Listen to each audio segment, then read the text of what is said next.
Let me just kick off, Glo, by just saying a huge thank you for joining us for an episode of the Responsible Edge today. I know you and I, met back in the summer, and certainly times were warmer and more comfortable. I know you're based out there in Germany, in Berlin.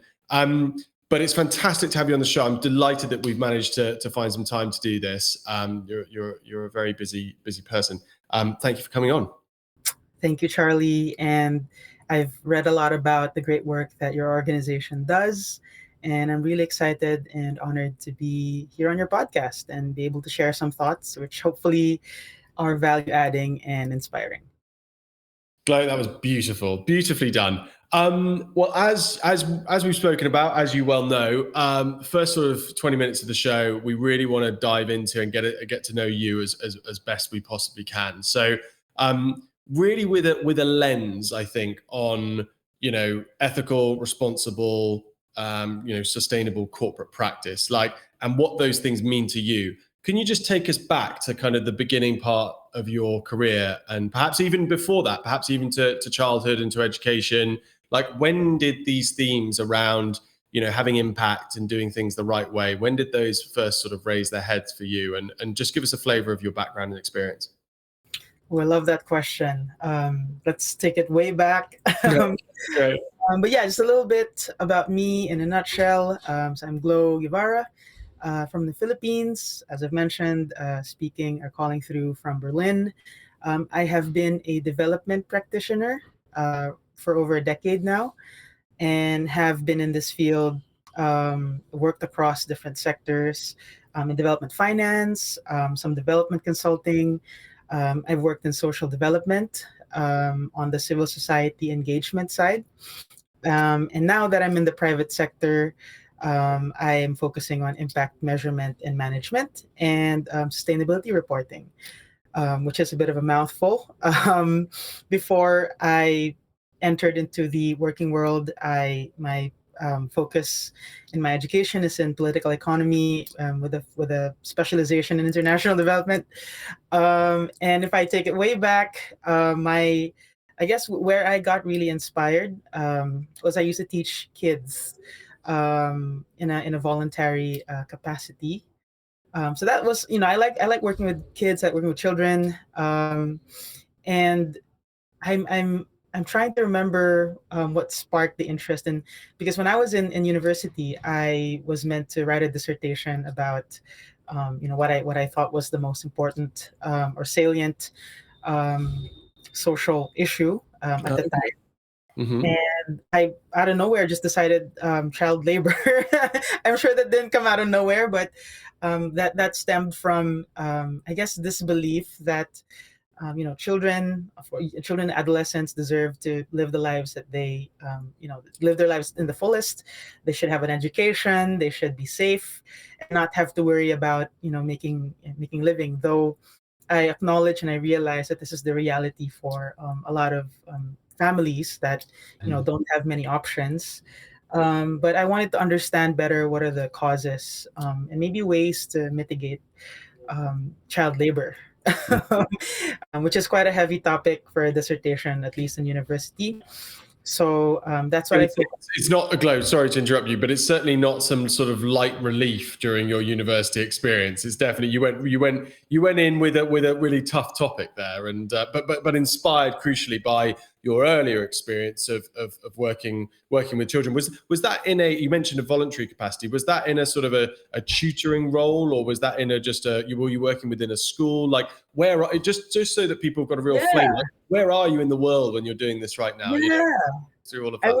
It was mostly in a sort of church capacity, like teaching Sunday school kind of. But there were a lot of there's an educational component to it. There's a care component to it. There's an empowerment side to it, which I think was a big part of my childhood growing up. I believe I wouldn't have felt as empowered to want the same for all children. If I didn't experience the same level of if I didn't have the same sort of support systems. And I essentially wanted the same for most, because I was able to see what that unlocks for a lot of individuals when they Mm. are able to be their best selves. And in my mind back then, if they're not able to focus on, the education, if there are other things that they have to do as, as children, um, then maybe that doesn't contribute to their potential. Mm. Yeah, that was the inspiration behind it. Oh, I love it. I love it. And sorry, I took you back. Let's No go worries. back to university now, and you're writing this dissertation and you're trying to come up with an understanding of why child labour occurs, and presumably what possible solutions there might be to the issues around child labour. Like, talk us through like what you did learn putting that dissertation together. Yeah, and it's systemic. I maybe too idealistically went into that field thinking, I could solve it like most young people, at most bright-eyed bush, individuals in university. They want to make a The difference. idealistic years. Yes, Mm. when We've all been there, Glo. We've all been there. yeah. So I wanted to understand essentially how, um, let's say, nonprofit organizations, community-based organizations in the provinces or regions where I did my semi-ethnographic study, because I did, speak to a couple of families and children in the process. How were they supporting them? Because I think the biggest risk that I was able to find is, because they are in a position that they need the work, then that makes them disempowered to negotiate their, what they deserve as wages, or what a decent work situation looks like, or even the fact that they're too young to work. But because there is a power dynamic and a struggle between the people who have means, and the people who need the means, then there's that's where things like exploitation happens. And I Mhm. wanted to see what stakeholders out there were bridging that gap or making sure that this didn't happen. So that was my biggest takeaway. The mechanisms exist, but like most child labor and formal labor out there, it's hidden. And I guess the biggest challenge is, of course, when you're in that position, you may empower the individual, but at the end of the day, they need to survive. And I dream of a world where that's not the case anymore. Um, but yeah, I hope somehow, and that's sort of what inspired me to get into further into this field of labor. So after I finished my university and wrote my dissertation, I took up my master's in labor activism. Very, Okay. very connected, and have since expanded, what I understood decent work to look like, beyond, child labor, and I wanted to look into supply chains, and what are the roles of wages, and how do companies decide that, especially when you're thinking about companies in other parts of the world that outsource or move work into, other parts of the world that are supposedly cheaper. So I was so curious about how that dynamic played out in a much larger, sort of global scale. So yeah, and then that's And sort of Glo, my. I'm Yep. sorry to interrupt you. Go That for it. you mentioned that during your undergraduate degree that there was a bit of idealism at the heart of which we all have, I think, at that stage and age. When you did your masters, when you were looking into labor activism, was that retained? Was that still there? Were you very hopefully minded, or did that change for you as you went deeper into your education? I love that question. And if I heard it correctly, it's how much more jaded did you become? I'm just kidding. No, but I think what has changed is I became a bit more realistic, and I've just accepted the fact or the realities of how capitalism works, and how you know how how labor arbitrage works, and all of these things. And it's not something that, like I mentioned, it's systemic. It's not something that, as long as there are enough good companies out there that that decide to have a more fair, equitable world, and treat workers with the dignity that they deserve, it doesn't stop there. I basically realized that this challenge is way bigger than I anticipated. And I guess the I would say the sobering part of it is, at the end of the day, there's only so much that we can do, and sometimes that's the best that most companies can do. Or so I guess in a sense that it kind of tapered my expectations, or maybe I just got a bit less idealistic, or I just believe that there are certain structures and systems that we're operating within that maybe hopefully I can influence or impact in my lifetime. But I have accepted that there's going to be certain limitations in the way that I'm able to do that. Which is the pragmatic and and an appreciative way of viewing things. Glo, let me ask you. So you've done your masters, or you're doing your masters in labor activism. What happens next? Yeah. So I was doing that while I was basically working for the organization that I work for now, and that was sort of the inspiration behind um, labor activism in terms of the sector that I wanted to focus on, which is outsourcing, and being able to do it right. So I sort of did that at the same time as I was sort of applying the application and the theory sort of went hand in hand. But I think what that masters, or what my studies just reinforced, is that there really is just a better way, of doing business, especially in industries that are traditionally exploitative, or have a stigma for being not the most, let's say, ethical or impactful or sustainable. They're not the industries that you would associate with giving back to society.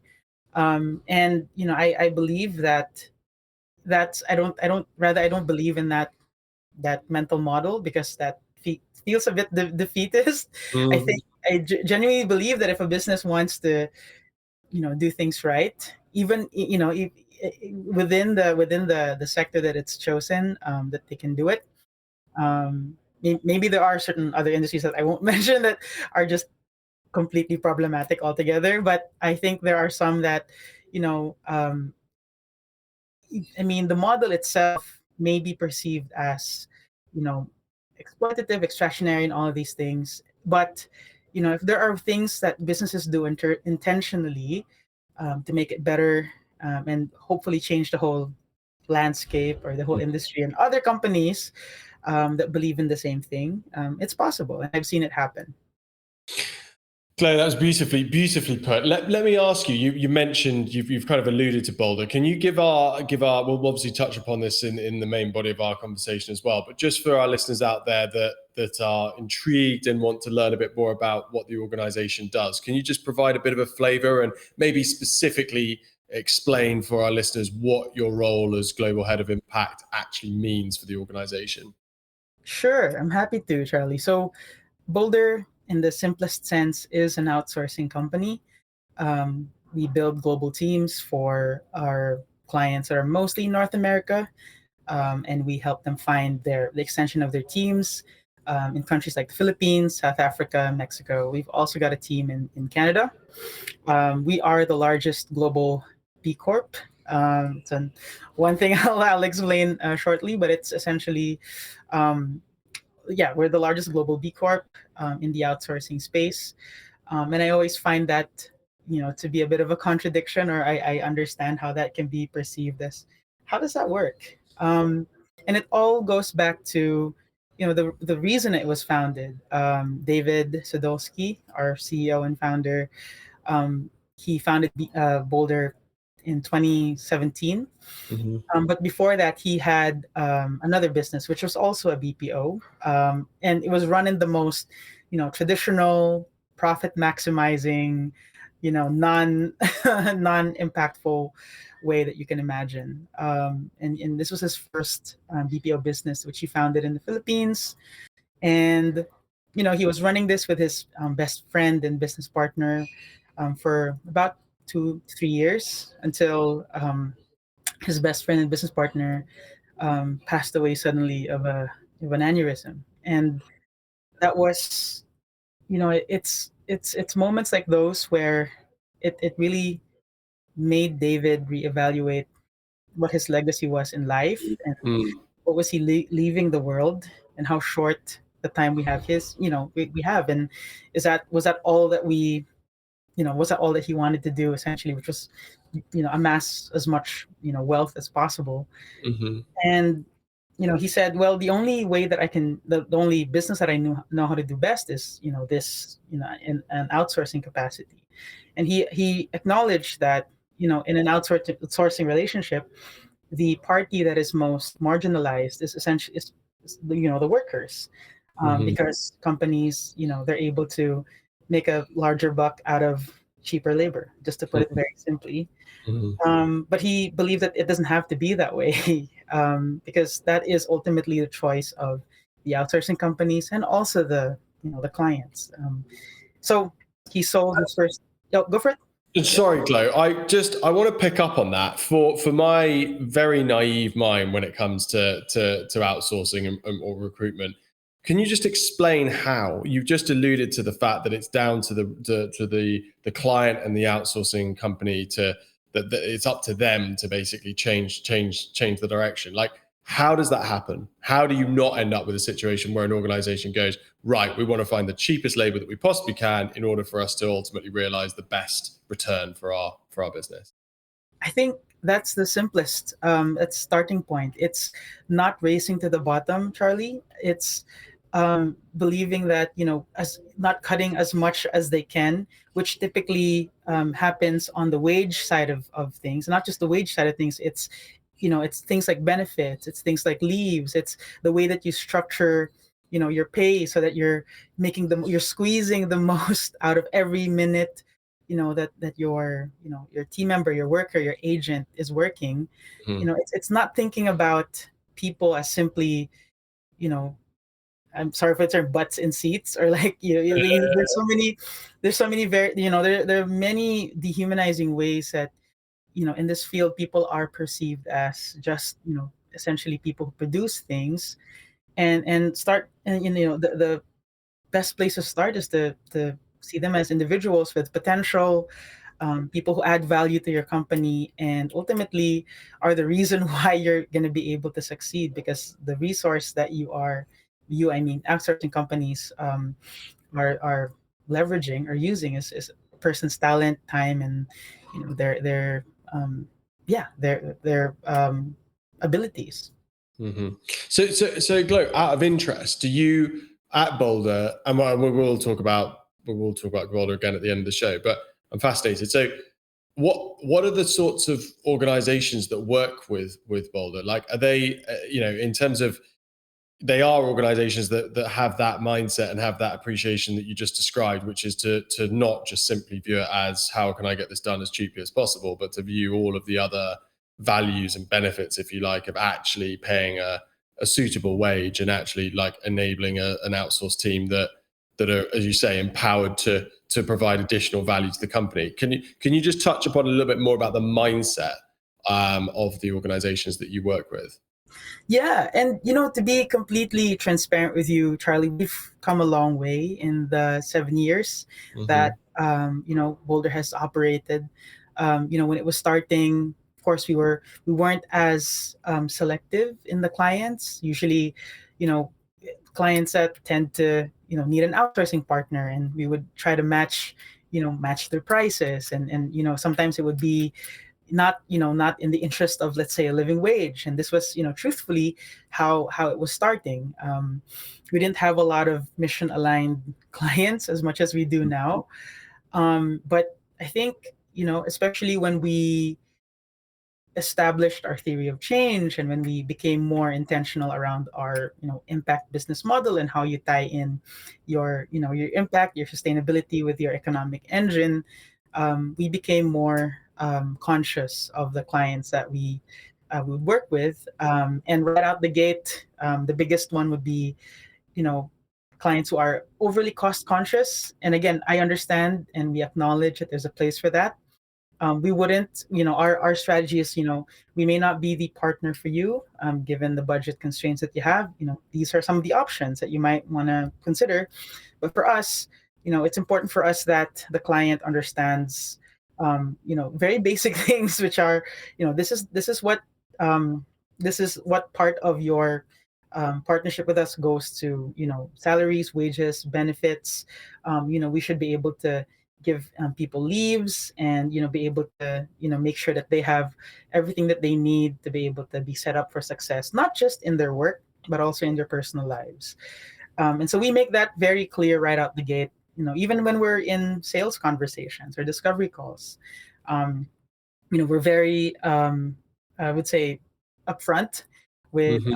what we stand for and what we value in terms of how we invest with and invest in our team members, because ultimately they become their team members too, and they are able to reap the benefits of not cutting corners and not just going for the cheapest possible option.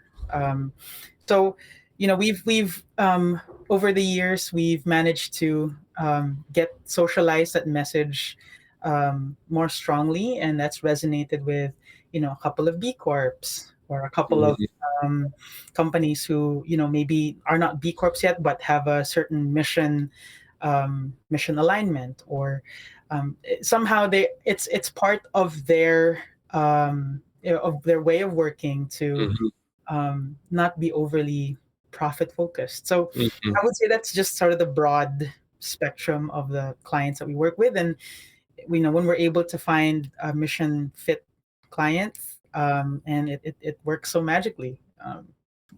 I love that, Glo. I love that. And just I want to just ask you about your roles in particular, your global head of impact role. Can you just give us a flavor of exactly what what you work on? What's the roles that you actually carry out for the company?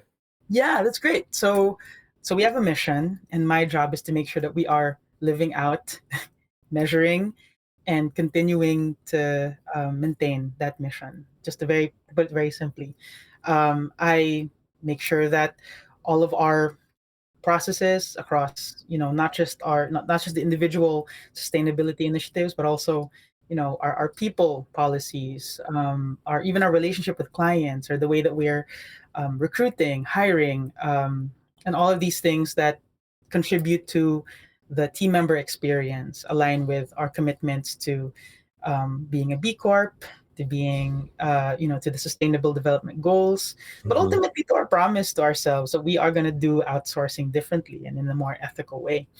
I am responsible for creating these partnerships with institutes for living wage and these industry groups to be able to not only basically implement the living wage in our context, but also share that to our chambers of commerce, and talk about like the benefits of that, and hopefully convince other companies to get curious or do the same.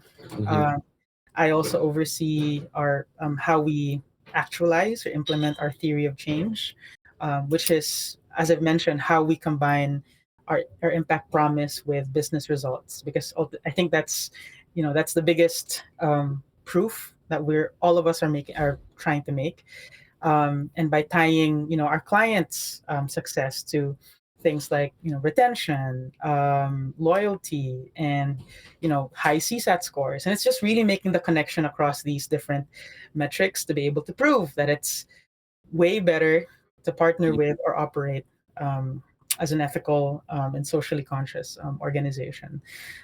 So yeah, so there's all of these these moving pieces. I hope it wasn't too No, no, messy. no, Glo, that was brilliant, and I think, yeah, I love the idea that you've been given, and even actually just thinking about, you brilliantly sort of described your formative experiences of volunteering with children and education, and then what that led into in terms of what you did in your own higher education, and how this role is often we get people on the show where there's like a real kind of segueing through different kind of areas of inspiration. It seems to me like you've had quite a straight line of kind of inspiration and passion leading to the next step, and it all kind of fits together quite nicely, which you doing what you do now at Boldr in terms of here's the remit, this is what we want our business to be, and it's kind of over to you to go and make that happen, essentially, in terms of being an ethical, responsible, socially impact-led company.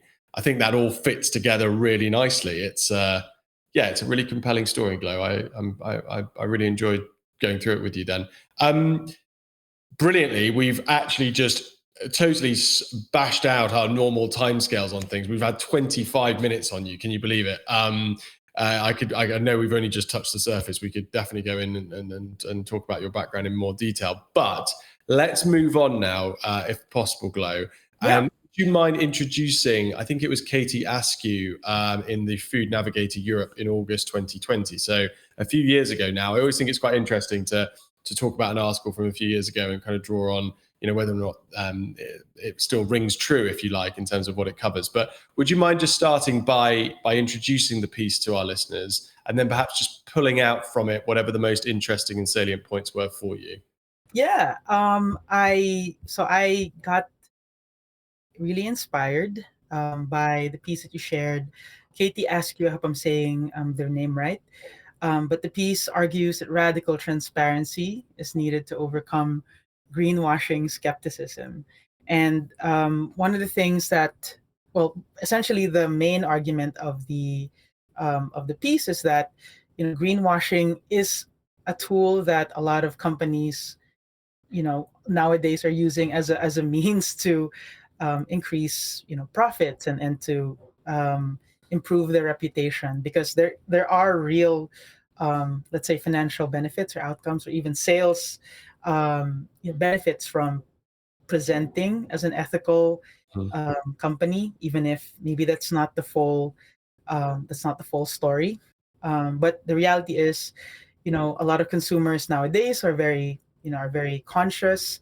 They think about how their food, let's say, or how their consumer packaged goods are produced, made, what's it made with, who makes it, how is it made.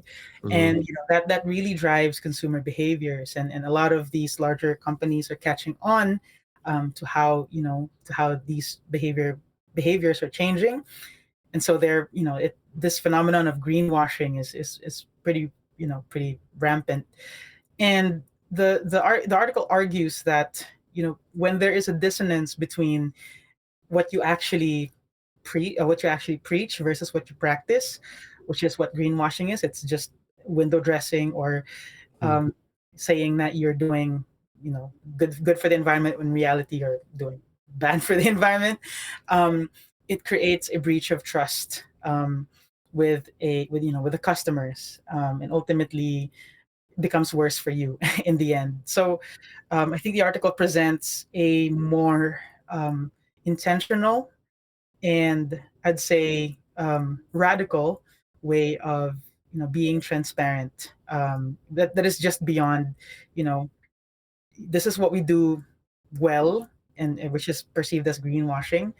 And some of the ways that the article presents that is by leveraging data and ways of reporting that is beyond and this is what resonated with me, that is beyond PDFs, which I think is the most basic way of creating transparency. In a lot of the reports that companies do in their annual reports or sustainability reports, there will probably be a page or two or even a chapter on sustainability, but this is buried amongst so many other things.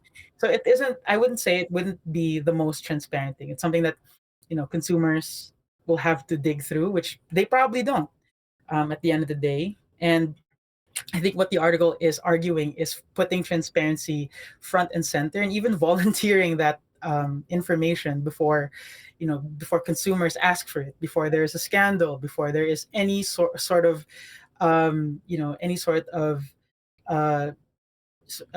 like a effect or an event that will cause companies to to be held accountable, which is also another argument of the article, which is the only reason or the only time that companies actually come out and become radically transparent is when they have to cover up or make up for or apologize, for things that may be uncovered in their supply chains. in the process, and therefore that starts this whole process um, of accountability and transparency. But I believe, and this is what again also resonated with me, that radical transparency is you yourself being aware of what the problems are and leveraging software or third party partners to be able to help with that, because a lot of companies maybe don't know where to start and Mm-hmm. CSR as something like, is it a marketing thing? Is it, you know what I mean? So there's just so many things that I think, you know, even companies that have the best intentions, Mm-hmm. sometimes, you know, don't know where to start. Like, what do we report on? What do we count? What do we measure? And all of these things. So I think it also sort of tees up a really strong case for, working with companies like Provenance and Mm-hmm.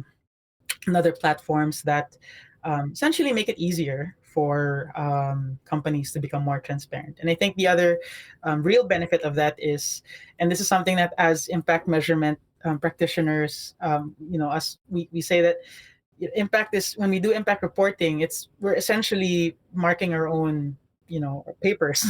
We get to decide what we think is good reporting, but I think working with third party standards, making sure that the things that matter are communicated, but at the same time the areas of or opportunities of where you can still do better are also addressed. So that's, yeah. I hope that was wasn't okay. I was going to say that was an absolutely fantastic summary of the piece, and you've gone way beyond just summarizing it and provided some really interesting comments and commentary on it. So, thank you for that. I just want to pick up on a couple of things there. Some of what you said really rang true to some conversations that we've had recently with signatories of the Anti-Greenwash Charter, some new signatories that have just come on board, and they've spoken about how, obviously, I think we mentioned before that obviously the core focus for us is on getting organizations to adopt a green claims policy, which, as you alluded to, is not just something that's shoved deep within an impact or sustainability report. It's something that's a live, breathing, very visible, very accessible document that anyone can access. The feedback that we've had is that there's almost like a liberating element to creating something like a green claims policy that basically is a proactive disclosure of, as you alluded to, like where we aren't doing as well as we could be doing, and actually fessing up to that up front. And the impact that then has in terms of having that detailed in a publicly available document is that it does liberate you to then, as an organization, be more confident to share the environmental successes that you are making. Because I don't know what your take is, but obviously a big issue these days is not just greenwashing. And obviously this article was back in 2020 and perhaps things have shifted quite significantly since then in terms of the space. But what's your take on green hushing and the prevalence, if you like, of organizations not wanting to share their environmental credentials for fear of being accused of greenwashing?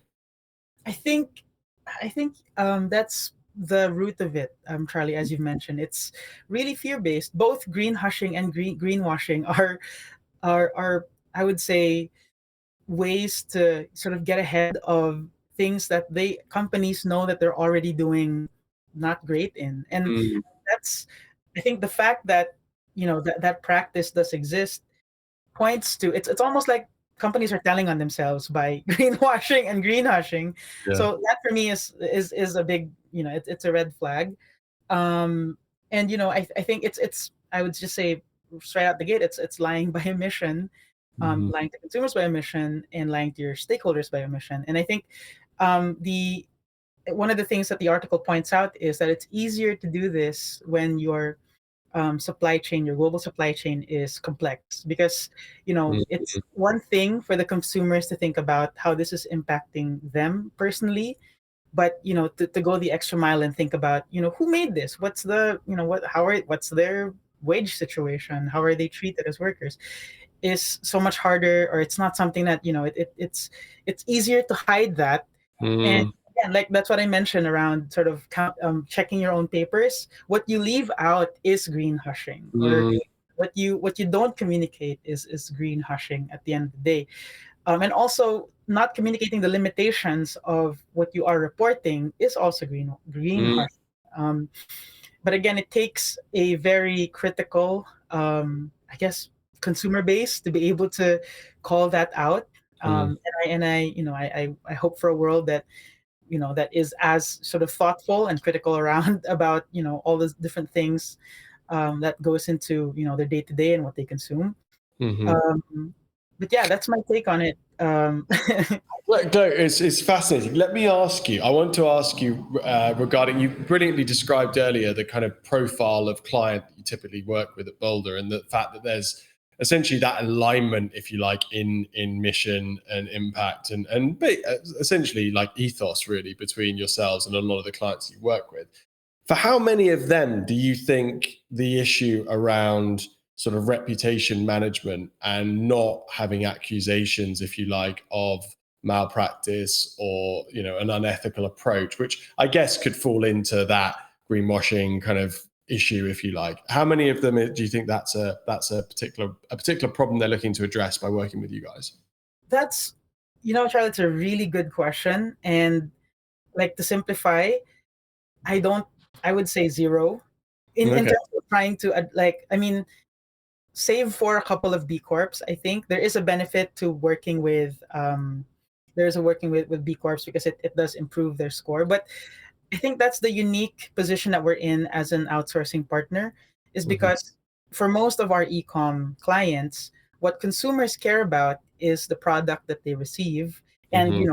whether it's ethical and all of these things. That's on the front end of like that's how our clients in that's how they position their sort of um how they brand themselves as ethical, or how they say that we are, we the way that your, let's say, bed sheets or your cookware is created is through these ethical means. But when it comes to who takes care of their orders, who makes sure that their tickets are solved, or like the order is fulfilled, and all of these things, sometimes that gets missed. So I think it's easy to distance, like, because it's not the product that the consumers are usually dealing with, that they don't have to think about, is this ethically made. When it comes to the outsourcing partner, which is us, it there's not too much of a straight line, and that's just one of the things that we're trying to sort of strengthen, which is, it is also equally important that you mention, or that you think about the fact that you're working with outsourcing partners that commit to a living wage, because that's still part of your supply chain. Just because we are not directly related in the creation and the production of your service or product, it doesn't mean that we're not part of the whole life cycle and experience related to your company. So it's an interesting, like, connection that we're not able to, that a lot of clients still don't make the connection to us. Like, maybe I would say I wouldn't know of any client that sort of markets at the moment themselves as, this is our product, you should buy from us, and also our outsourcing company is a B Corp. Like, it's not, they don't make that step, which I think is an interesting, Interesting. yeah. Interesting. Do you, Glo, in your experience, I mean, the article was again written in 2020. So, it was a good 4 years ago now, which is absolutely mind blowing to think of that. I mean, how much of think about how much, how much has changed in the world since August 2020. It's quite, sort of, yeah, So it's much. crazy to think about, isn't it? But in terms of the issue of greenwashing and how much it's sort of on your agenda as a global head of impact, like, has it evolved? Is it becoming more of a prevalent problem? Are what? Just give us your take on, over the last 4 years, like how that issue has sort of evolved for you. Yeah, no, that's super relevant. So the main thing, our claim to being an ethical brand, I would say, is being a B Corp. But even being a B Corp, and this is publicly known, is also being scrutinized? Is this another, is this another greenwashing tool? There are still a lot of questions, and there are a lot of areas around the certification that, companies are wondering, is it just a matter of meeting, a certain point standard? But what if you're not doing so well in other areas? And this has been raised, because of, let's say, companies that, are a B Corp, but still have some, sometimes you're wondering, like, how did they, how did they get here? And it's situations like those that I think we can, these kinds of really rigorous certifications, even at that level, there's still a risk of greenwashing. I think the other thing that's become more relevant also, at least for us, is being very transparent about our negative impact and negative materiality.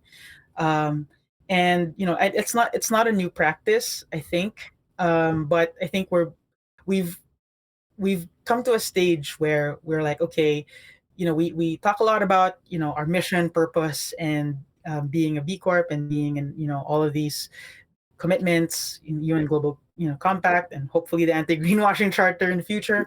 But what about the other things? What about the other stuff? Because I'm sure there are other things that we still don't do right. And that's actually the theme of our, this year's impact report that we released.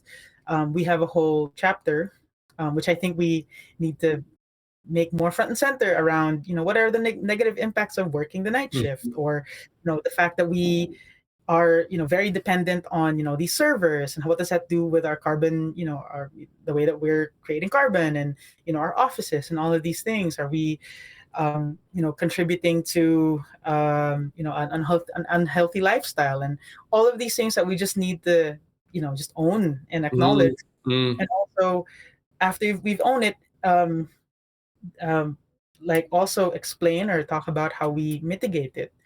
So that's the theme. I would say over the last 4 years, since 2020, these are the ways that we've sort of become a bit more honest with ourselves, or rather transparent, and also trying to be more, trying to take more of a, we're learning sort of position.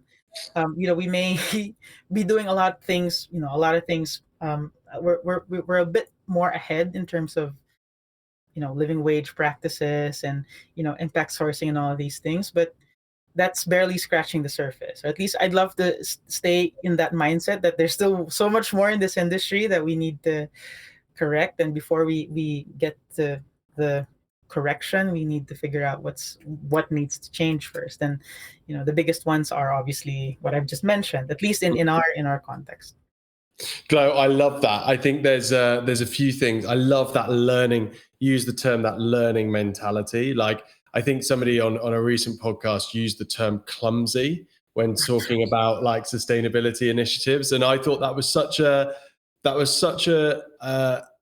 a lot of humility with using that term, and accepting that, like, we are facing some immense challenges, both at a macro level and an individual organizational level. And we're going to have to, we want people to try, but the best way of trying and not ultimately being accused of, greenwashing when presenting what you've tried is to accept and to acknowledge upfront that it is going to be clumsy, that we're not going to get it perfect, we're not going to be right all the time, that we're not a truly sustainable company, but that we're trying to get better. And that's very disarming, as I say. That's very disarming, very liberating for organizations that adopt that mentality. I love to hear that we're on the same page on this particular topic. That's always good to establish. Glo, can you believe, though, that we've rattled through a 43-minute conversation already? We're definitely going to have to try and tempt you on for another show, because I think we've just literally scratched the surface on talking about your views on these things. But let's finish with the magic wand question. So, Glo, if I was to hand you our ever increasingly well-used magic wand, and you could change one thing about the commercial world this instant, what would that one thing be? To put it simply, and again, it's a magic wand, right? So I don't, I can wish for whatever I want. It's to measure success not by profit, but ultimately how much better the company makes the world. And I know there's so many intangible things around that wish. But I was reflecting on this question and also the title of the podcast, which is exploring the tension between sustainability and profit. And I think for me, what I would do is, I guess do away with the fact that there's tension altogether, Mm. or yeah, the fact that there is still that push and pull means that you know companies still can't do without being exploitative, or having to greenwash the fact that they're exploitative. Not all, but the vast majority. And I would do away with a system that has to pick and has to choose, because I don't think it has to be that way. And I would wave the wand and hopefully wake up to a system, or the capitalistic system, or whatever system that makes the most sense, that wherein companies, businesses are able to double what they end up taking in resources from the environment, from people. Because I believe that it's not, I don't think it's impossible. And also, when you look at the amount of wealth that is not redistributed, that is generated from all these resources that are taken from the world, I think it's more than possible to do it, not just from a monetary standpoint, but from a societal standpoint, and from a regenerative standpoint. So I imagine a world or a system where profit is not front and center. And I think it is going to be necessary. It's still going to be important, but it's not going to be the most important thing. Here, Glo. That was absolutely brilliant. I'm not gonna add anything else to that, because I think that was so brilliantly positioned and described. Just want to say a big thank you for you coming on the show this morning. It's been an absolute joy to have you on. Thank you for getting involved. Thank you, Charlie. Appreciate your pointed questions, and I hope that was as insightful as this was for me. Thank you for all that you guys do, and hopefully see you on another podcast. Thanks, Glo.